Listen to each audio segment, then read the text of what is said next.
Hello everyone, welcome to our channel computer study zone. Basic computer series हम cover कर रहे हैं जिसमें हमने डिफरेंट टॉपिक्स कवर किए हैं। आज हम बात करने वाले हैं ऑब्जेक्ट ओरिएंटेड प्रोग्रामिंग के बारे में।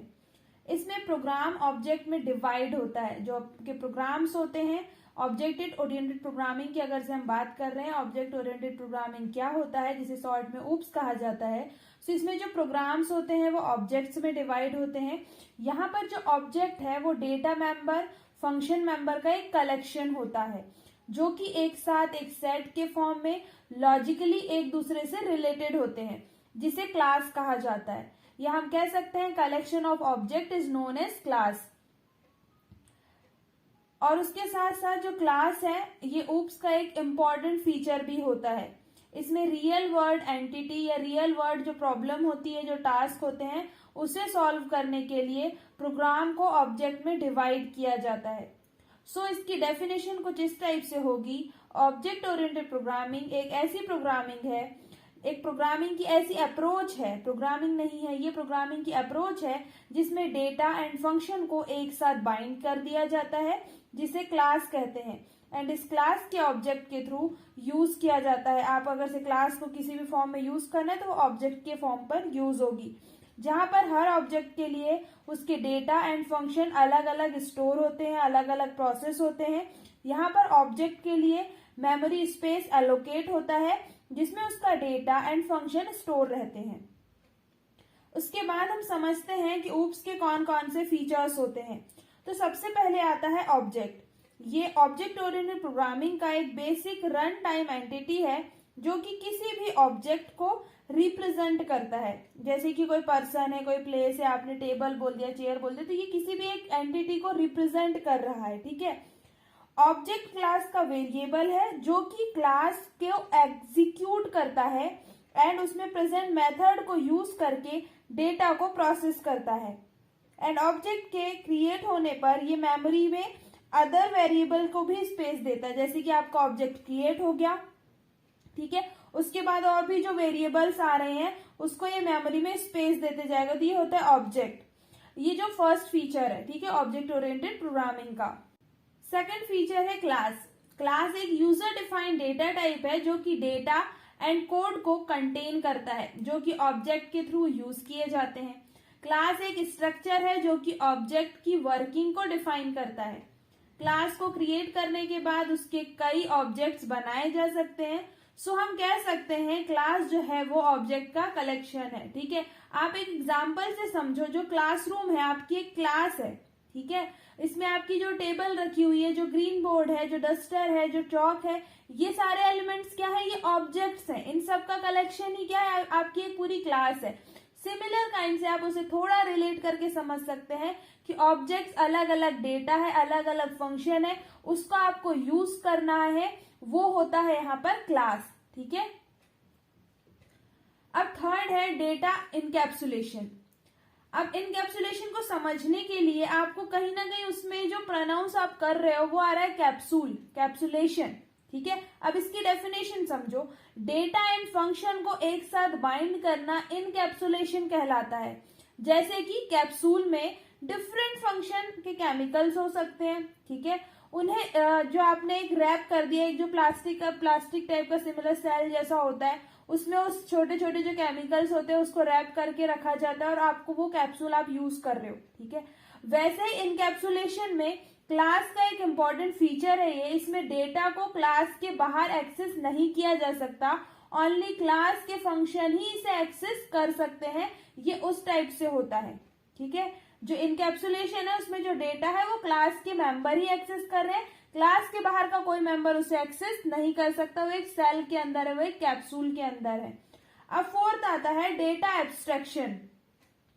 डेटा एब्स्ट्रैक्शन को समझने के लिए पहले तो इसकी डेफिनेशन देखो। इसमें क्या होता है कि जो बैकग्राउंड प्रोसेस होती है या बैकग्राउंड डिटेल जो होती है वो हाइड होती है और आपको सिर्फ उसकी फंक्शनैलिटी शो होती है। ये होता है एब्स्ट्रैक्शन।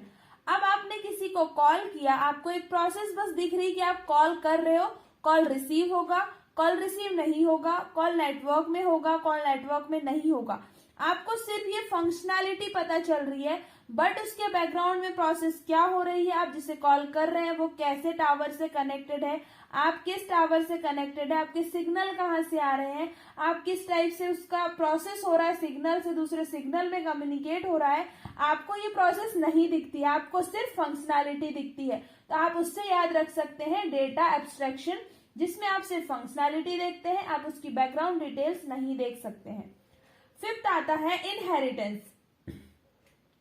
इनहेरिटेंस जो है ये क्लास को दूसरी क्लास के फीचर को एक्सेस करने की फैसिलिटी प्रोवाइड करता है।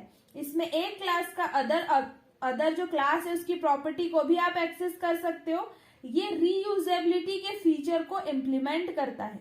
कौन? इनहेरिटेंस।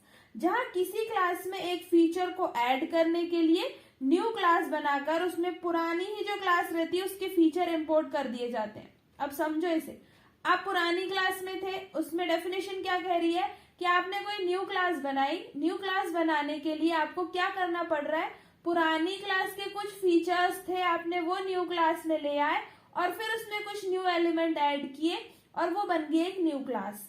ठीक है, तो कहीं ना कहीं इसकी डेफिनेशन इनहेरिट करना, इनहेरिटेंस, इनहेरिट करना, यानी कि जो प्रीवियस क्लास थी, प्रीवियस जो मेंबर थे, प्रीवियस जो डेटा था, आपने उसी का यूज करके उसको थोड़ा मॉडिफाई करके न्यू डेटा बना दिया। इट्स कॉल्ड इनहेरिटेंस, जिसमें आप प्रीवियस डेटा को यूज कर सकते हो। सो यहाँ पर एक और वर्ड क्या आता है, रीयूजेबिलिटी के भी फीचर को इसमें हम इम्प्लीमेंट कर सकते हैं। नेक्स्ट है 6 नंबर पर पॉलीमॉर्फिज्म। पॉलीमॉर्फिज्म भी जो है ये उपम यानी कि उप्स ऑब्जेक्ट ओरिएंटेड प्रोग्रामिंग का एक इम्पॉर्टेंट कॉन्सेप्ट है, जो कि एक से ज्यादा फॉर्म को बनाकर उसे यूज करने की फैसिलिटी देता है। ये फंक्शन और ऑपरेटर दोनों के थ्रू परफॉर्म किया जाता है। अब पॉलीमॉर्फिज्म का मतलब होता है कि आप किसी भी एक वर्क को करने के लिए अलग अलग टेक्निक यूज कर सकते हो। आपको एक प्लेस से दूसरी प्लेस में जाना है, आपके ऊपर डिपेंड कर रहा है कि आप उस प्लेस तक जाने के लिए किस व्हीकल का यूज करोगे, ट्रांसपोर्ट मोड का आप यूज करना चाहोगे। ये होता है पॉलीमॉर्फिज्म, जिसमें आपको एक से ज्यादा फॉर्म में आप किसी भी डेटा को यूज कर सकते हो या फिर आप अलग अलग वे में उसका यूज कर सकते हो। 7th है dynamic binding. Object oriented programming में इनहेरिटेंस एंड पॉलीमॉर्फिज्म इस फीचर को इम्प्लीमेंट करते हैं। अब वो कैसे करते हैं, इसमें बाइंडिंग या लिंकिंग प्रोसीजर के कॉल होने पर ही परफॉर्म होते हैं। इसे कहते हैं हम डायनेमिक बाइंडिंग। ठीक है, आपने यहाँ पर जो डेटा लिंक हो रहा है, इनहेरिट जो हो रहा है डेटा, प्रीवियस डेटा आप इनहेरिट कर रहे हो। पॉलीमॉर्फिज्म मतलब कि आप एक ही वर्क को अलग अलग टाइप से कर रहे हो। ठीक है, तो यहाँ लिंकिंग का कॉन्सेप्ट, बाइंडिंग का कॉन्सेप्ट यूज हो रहा है। तो ये है 7th नंबर का फीचर, डायनेमिक बाइंडिंग। लास्ट है message passing. Object oriented programming में ऑब्जेक्ट आपस में कम्युनिकेट करते हैं।